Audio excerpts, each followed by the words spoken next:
Okay, real talk. Last month in a meeting, my colleague proposed something I knew wouldn't work. And I said, no, that won't work. 3 words. The whole room went quiet. Oh no. 3 words and you killed the vibe for the rest of the meeting. Right? And in my native language, I never have said it that flat. But in English, I panicked, kept it short, and it came out cold. And here's the thing. Disagreement in English isn't about being soft or being blunt. It's a 3-step move. Acknowledge, bridge, counter. Once you have the steps, you can push back on anything without sounding rude. Welcome to Say It in English. I'm Tom. And I'm Lexi. And today we are talking about one of the most requested topics we've ever had. How to disagree politely in meetings, how to push back, hold your ground, and still sound professional doing it. And look, this is for everyone who's ever said something too sharp and felt the room freeze, or gone the other way, apologized so much that nobody actually heard the point. Both of those are traps, and we're going to show you exactly how to avoid both of them. Okay, let's get into it. All right, part 1, the 2 traps. Lexi, set the scene. Okay, so imagine we're in a meeting. I'm your colleague, and I've just said, I think we should move the project launch to next week. We can cut a few steps and ship faster. No, that won't work. Okay, stop. That's trap number 1, the blunt response. No, that won't work. Full stop. Nothing else. Here's why it's a problem. It shuts down the conversation. It sounds like a verdict, not a viewpoint. And the other person feels dismissed, not heard. Even if you're completely right, nobody wants to keep talking after that. Yeah, and I felt it the moment it came out. The silence. It wasn't a thinking silence, it was an uncomfortable silence. Exactly. Now let's try trap number 2. Same scenario. Tom, I'm proposing the same timeline again. Move the launch to next week, cut a few steps. Oh, sorry. I mean, it's just maybe, I don't know, it could work? Sorry, maybe there's a risk? I'm not sure. Sorry. And that's trap number 2, the over-apologetic response. Too many sorries, too many maybes. The point gets completely buried. Nobody knows what you actually think. And the person who proposed the idea, they'll just say, great, so we're doing it then. And you'll sit there knowing you said something, but not sure what. I've been in that exact meeting multiple times. You walk out thinking, wait, did I agree to something? Did my objection even land? Right, so both traps fail for different reasons. Blunt sounds aggressive. Overly apologetic sounds unsure. Neither one builds trust, and in a professional setting, trust is everything. So what's the move? The move is the framework. 3 steps. Clean, repeatable, works in any meeting, any industry, any level of seniority. Okay, part 2. Let's hear it. So the 3 steps are step 1, acknowledge, step 2, bridge, step 3, counter. That's it. Every time you need to push back on something at work, you run it through those 3 steps in that order. Okay, I like that it has a sequence. So it's not just say something nice and then disagree. There's actually a logic to it. Exactly. There's a reason for each step. Acknowledge tells the other person, I heard you. I'm not just waiting for my turn to talk. Bridge is the transition. It moves you from their idea to your response without a collision. And counter is where you actually make your point, clearly, specifically, without apology. Right. Okay. And I'm guessing this isn't just theory. You've actually used this. All the time, in budget meetings, in client calls, in performance reviews, it becomes automatic after a while. You stop thinking about it and just do it. That's the goal, right? You want the English to get out of the way so you can actually focus on the conversation. That's exactly it. Okay, part 3. Let's break down each step with actual phrases. 2 phrases per step. And we're going to show you how each one works in a real context, not just say it and move on. Love it. Step 1, acknowledge. That's a fair point, and I can see where you're coming from. Mm-hmm. And I can see where you're coming from. That's doing a lot of work in there. It really is. It means I understand your reasoning even if I don't agree with your conclusion. So let's put it in context. Tom, you tell me we should reduce the team's weekly reports from 3 pages to half a page. I think we should cut the weekly reports down. Nobody reads 3 pages, half a page max. Keep it lean. That's a fair point, and I can see where you're coming from. And now notice, I haven't agreed with you yet. I haven't disagreed either. I've just opened the door for a real conversation. Yeah, it doesn't feel like you're setting me up for a butt. It feels like you're actually thinking. Exactly. Now, the second acknowledged phrase is, I understand the logic behind that approach. This one is great because the word logic shows you actually engaged with their reasoning, not just the surface idea. Right, it sounds thoughtful. Let's flip it. You disagree with me this time. I just said in a team meeting, I think we should switch our customer emails to a fully automated system. No more manual replies. I understand the logic behind that approach. Yeah, that works. It doesn't sound like a setup. It sounds like I'm genuinely processing your idea.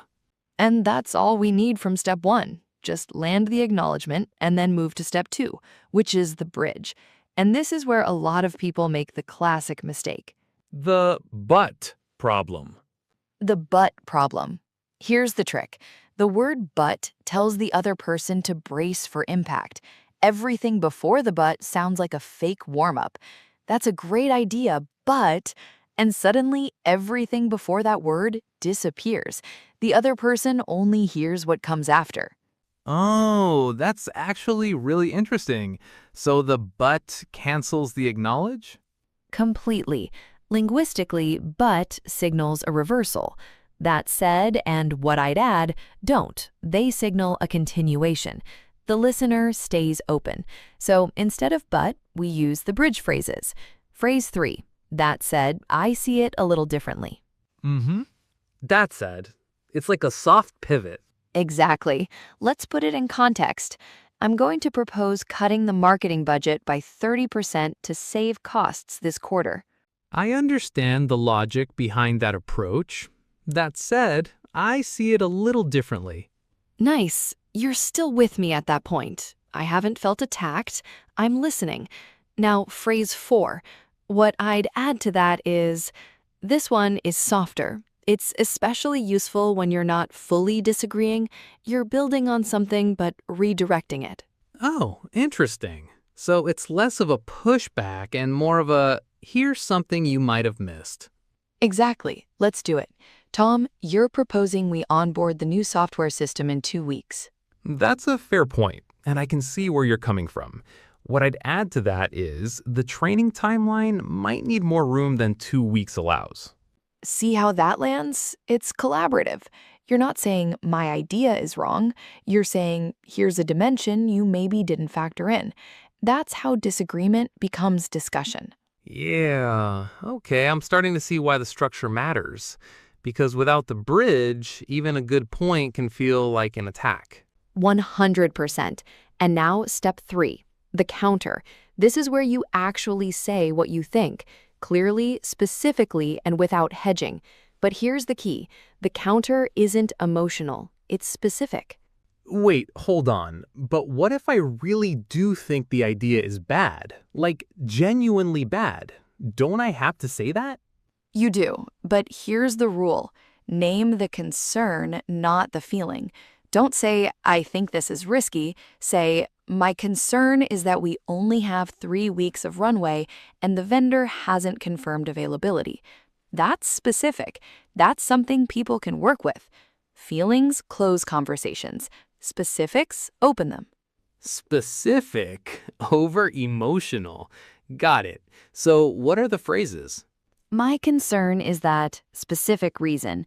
Could we consider alternative? That structure does 2 things. It names the problem and immediately offers a path forward. You're not just blocking, you're redirecting. Okay, you're proposing we present a half-finished product to the client next Thursday? I think we should present what we have to the client on Thursday. It shows momentum. I understand the logic behind that approach. That said, I see it a little differently. My concern is that the reporting module is still incomplete and the client will focus on that gap rather than the progress. Could we consider a brief preview call instead to manage expectations first? That's it. That's the whole move. Acknowledge, bridge, counter in one clean response. And notice, no sorry, no I might be wrong, but no soft fade at the end. Just a clear point with a specific reason and an alternative. Yeah, that felt different. Even just doing the exercise, it felt more like a conversation than a confrontation. That's the goal. Now, free 6. From where I'm sitting. Perspective. What if we tried option instead? This one is great because from where I'm sitting signals that you know this is your viewpoint, not universal truth. You're not saying you're right and they're wrong. You're saying, from my angle, here's what I see. That's a good one. It's confident, but not arrogant. Let's demo it. Okay, Tom, you suggest that we reduce customer support hours to save costs. I think we should reduce support hours. It's a clean way to cut costs without touching the core team. That's a fair point, and I can see where you're coming from. What I'd add to that is, from where I'm sitting, the peak complaint volume actually comes in after 5 p.m. What if we tried shifting the hours rather than reducing them? That way, we cover the busy window and still reduce total headcount. See, now I'd actually listen to that.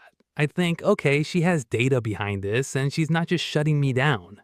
And that's the whole point. You don't have to win the argument in the moment. You just have to keep the conversation going in a useful direction.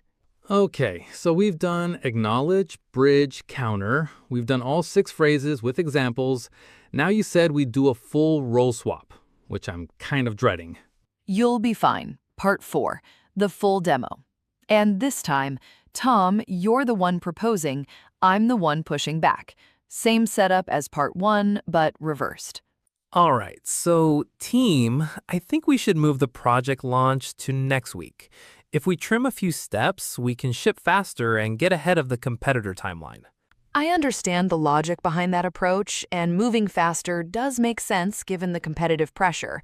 That said, I see it a little differently. My concern is that we're currently missing sign-off on 2 key deliverables, and launching without those could affect client confidence at exactly the wrong moment. Could we consider a soft launch next week, limited access, and then the full rollout once those sign-offs come through? Okay, that was actually really good. I didn't feel like my idea was rejected. I felt like it was improved. That's the feeling we're going for. Let's debrief. What made that work? First, you acknowledge the idea before pushing back. You didn't ignore the competitive pressure point. You showed you heard it. Then the bridge. That said, it was a pivot, not a wall. And the counter, you didn't say your idea is incomplete. You said, here's the specific risk, and here's a version that still moves us forward. Exactly. And notice, I never said no, not once. I redirected. That's the difference between blocking someone and collaborating with them. You can have a completely different view and still keep the energy in the room positive. Yeah, and thinking back to my no, that won't work moment, I had good reasons. I just had zero packaging around them. The idea was right, the delivery was wrong. And that is such an important distinction. The content of what you say matters, but in a professional environment, the delivery shapes how that content is received. You can be right and still lose the room if you don't frame it well. Right. Okay. Part 5, the closing thought. You said something earlier I keep thinking about. Disagreement isn't conflict, it's collaboration with friction. That's the core idea. Friction isn't bad.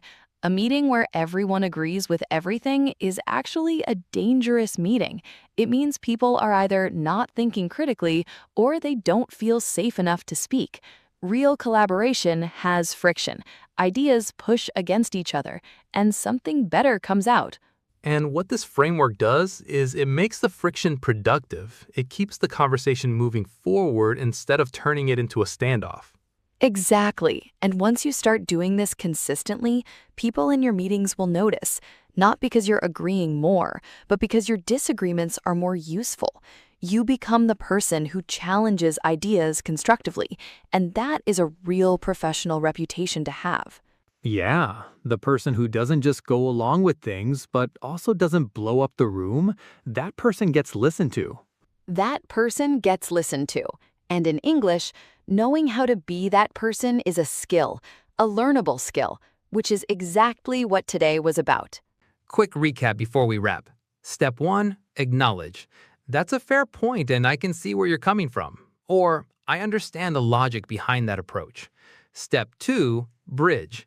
That said, I see it a little differently. Or, what I'd add to that is, Step 3, counter. My concern is that this specific reason. Could we consider this alternative? Or, from where I'm sitting, this perspective. What if we tried this option instead? 3 steps, 6 phrases, 1 framework, and no more awkward silences after a flat no. Never again. I'm retiring. No, that won't work. It had a good run. 3 words. Very efficient. Anyway. Before we wrap up, we made something for you. Yeah, it's a free guide. 10 pages, every phrase, script, and idiom we keep talking about, all in one place. Link is in the description. Go grab it. And we want to hear from you. Think about a real meeting moment where you stayed silent because you didn't know how to push back. What would you say now? Drop it in the comments. We read every single one. If this episode helped you, hit subscribe and tap the bell. That's how you make sure you never miss one. And remember, every meeting you walk into is a chance to practice. Your English is growing every single time you try. Thanks for spending this time with us. We'll see you in the next episode. See you there. Bye.